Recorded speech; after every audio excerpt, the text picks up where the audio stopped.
Some pretty explosive hearings yesterday on Capitol Hill. Senator Bernie Sanders sharply questioning former Starbucks CEO Howard Schultz about his union busting and effectively lawless behavior with regard to the Starbucks stores that have unionized across the country. Really excited to talk to our next guest, Michelle Eisen. She is a barista and a worker organizer. She was one of the first, she was actually an organizer at the first store in Buffalo to unionize, and she was present for the hearings yesterday. Great to have you, Michelle. Good to see you, Michelle.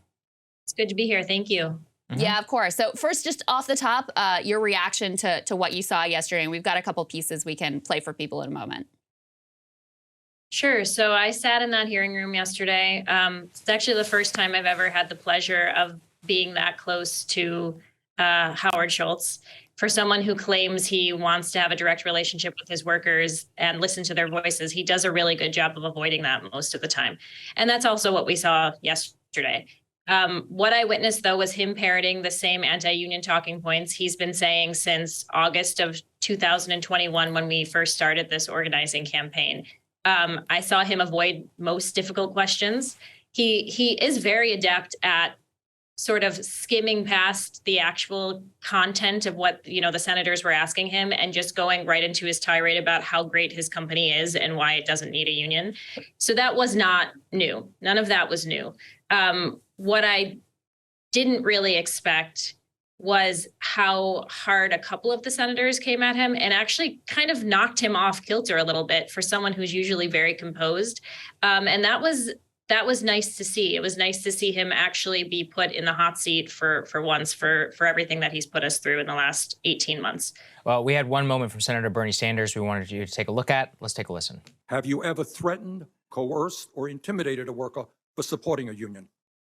I've had conversations that could have been interpreted in a different way than I intended.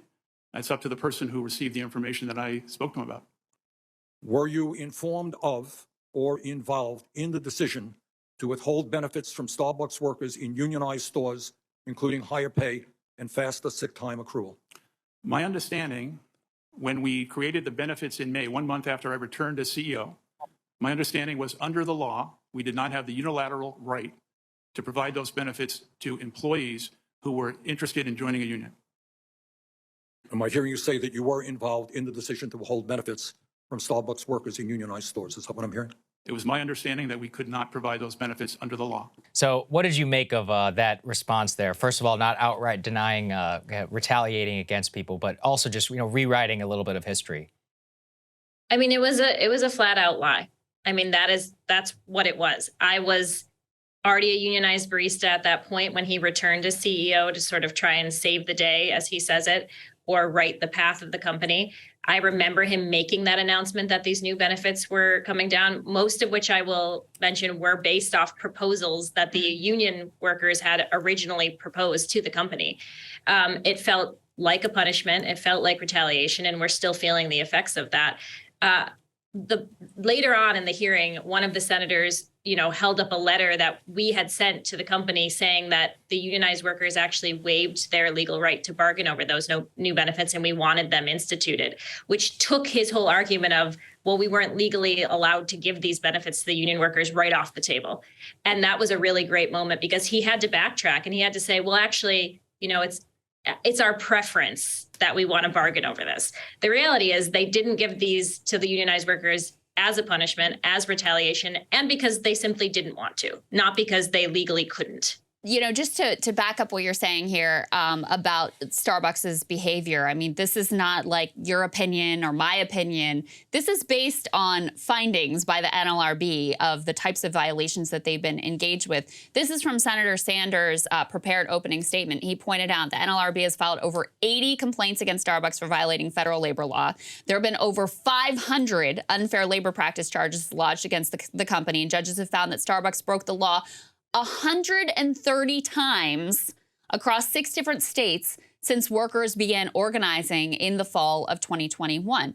One other thing that came up repeatedly in the hearing, which I was glad to see, is of all of these, it's roughly 360 stores now that have voted in a democratic process to unionize. Not a single one has been able to come to a contract deal with Starbucks. I mean, they're clearly stonewalling and, you know, I would argue again in violation of labor law in terms of negotiating in good faith to come to a contract deal with these stores. What has the impact been for you all at the, you know, you were the very first store in Buffalo to unionize. This has been quite a while now that you've been hanging out there with no contract deal. What has that done to morale of you and your colleagues there? It's been difficult. It's been really, really hard to go in, you know, every day or multiple times a week and feel like you're being punished for executing your constitutional right to organize your workplace, to be down the street from a store that is, you know, chosen not to unionize or has been scared out of the idea of organizing, and watch them making, you know, up to $4 more an hour than you are based on the wages increases that we didn't get, and credit card tipping, which was implemented again to non-union stores, but not to unionized stores. Wow. And have to, you know, have those conversations with your coworkers every day about the fact that we're still on the right side of this fight and we have to keep fighting, but feeling like you're being punished, you know, the entire time. It's been really hard. Got it. Wow. Well, it's a really tough situation, I know. And then just, you know, for what's next, like, what do you think that the future holds after this hearing? You know, I've been with the company 12 plus years. It's been a long time. I started with this company because I thought they were a better company. The company they professed to be very progressive and cared about their workers. And I think there's still a small part of me that idealistically thinks that they can be that company. They can get back to that. And we have this new CEO that's just come into power, and he has the ability to right these wrongs. You know, he can turn this around in an instant. He can come to us and say, we're ready to negotiate a contract in good faith. Let's get down to it. Let's start these conversations. And I'm hoping that that's what happens. We're going to keep fighting. We're not standing down. This movement is just getting stronger and stronger every day. There are stores filing petitions because they want a voice in their workplace. They want assurances. The company is great. It can be great. You know, it does offer some wonderful benefits, but it also can come and take those benefits away in an instant. And that's what I've watched them do to us. What we need is a contract that assures that they can't come and just take something away from us. And so I'd like to ask this new CEO to do that, to come and start having these conversations. I'm not going to say, well, let the past be the past. The company has done some pretty awful things to its organizing workers, but we can start to heal, I think. And finally, Michelle, do you think that these hearings move the ball forward for you and your coworkers? And what would you like to see? You know, what would your message to Joe Biden, for example, be about what he could do to make sure that you and other workers who want to unionize do not face this type of bullying, punishment, and intimidation? Keeping the spotlight on these corporations and these billionaires who think that they can just bully their way and pay their way out of allowing their workers to organize, making sure that they are held accountable. We need labor law legislation overhaul immediately. We need some sort of timeline or deadline put on these companies that forces them to the table and to start negotiating these contracts, because what they do is they run out the clock. They try to exhaust workers into leaving the company or giving up. And there's nothing really there to prevent them from doing that. So, you know, the PRO Act would have gone a long way. I still think that can be on the table. So we need to start working towards that. We hear you there. We'll continue pushing for it. And we really thank you for your time today, Michelle. Thank you. Thank you so much, guys.